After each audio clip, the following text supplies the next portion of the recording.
Before he died, Rob Reiner said something so quiet, so personal, that Tracy Reiner didn't understand it until it was too late. Not because she didn't hear him, but because some words don't make sense until time takes everything else away. And when she finally understood what he meant, there was no one left to answer her. This wasn't a rumor.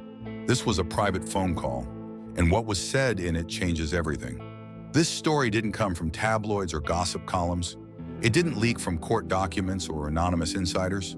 It came from Tracy Reiner, the one person close enough to see everything unfold, yet distant enough to understand how fragile the truth really was.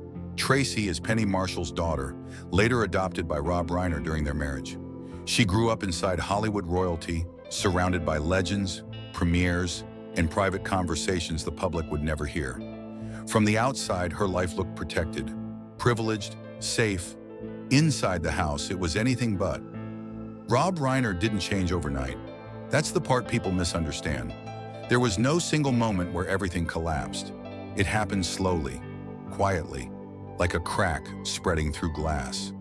At first it was exhaustion, then constant tension, then fear. Rob stopped sleeping through the night. He became distracted. His laughter disappeared. And eventually he started doing something no one ever expected from a man like him. He locked his bedroom door, not out of paranoia, out of fear. Late one night, Rob called Tracy. It wasn't a long conversation, but it was one she will carry for the rest of her life.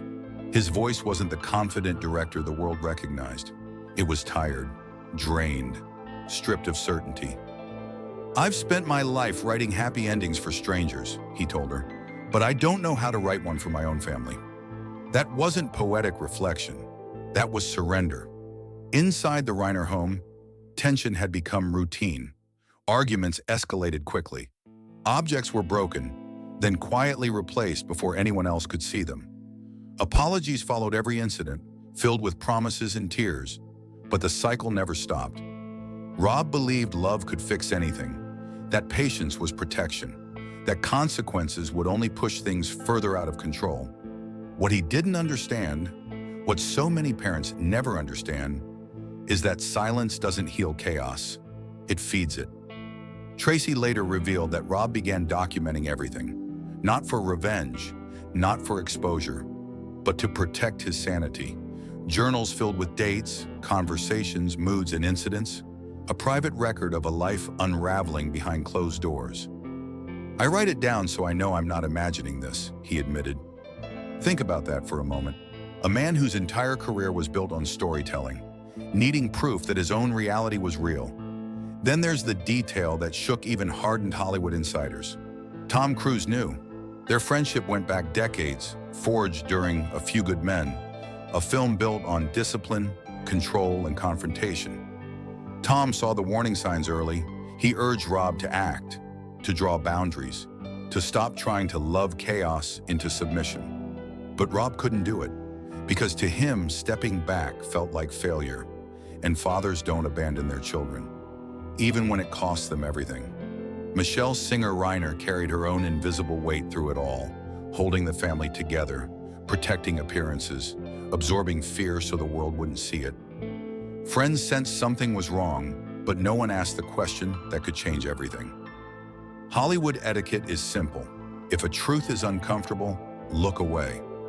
Rob found himself trapped between two impossible choices: expose the truth and destroy his family's image, or stay silent and slowly disappear. So he chose silence, and silence has a price. The stress didn't destroy him overnight. It drained him slowly, emotionally first, then physically. Fear became routine. Home stopped feeling safe. Peace became a memory. When Rob Reiner passed, the world reacted with shock and admiration. Tributes poured in. Headlines celebrated his legacy, his work, his influence on American culture. But Tracy wasn't surprised. She had already heard the fear in his voice. She had already read the words he never intended anyone else to see. The journals still exist, pages filled with restraint, love, fear, and warnings never acted upon. Evidence of a man trying desperately to save his family while losing himself in the process. Tracy stayed silent for years because she understood the cost of truth. Truth doesn't just expose wrongdoing, it rewrites memories and reshapes legacies. But silence is never neutral. It protects pain, it preserves damage, and eventually it becomes the most dangerous choice of all. This isn't just a Hollywood story, it's a human one. It's about what happens when love turns into protection at any cost, and when silence outlives the people it was meant to protect. Now the silence is broken, and with it comes a truth Hollywood can no longer ignore.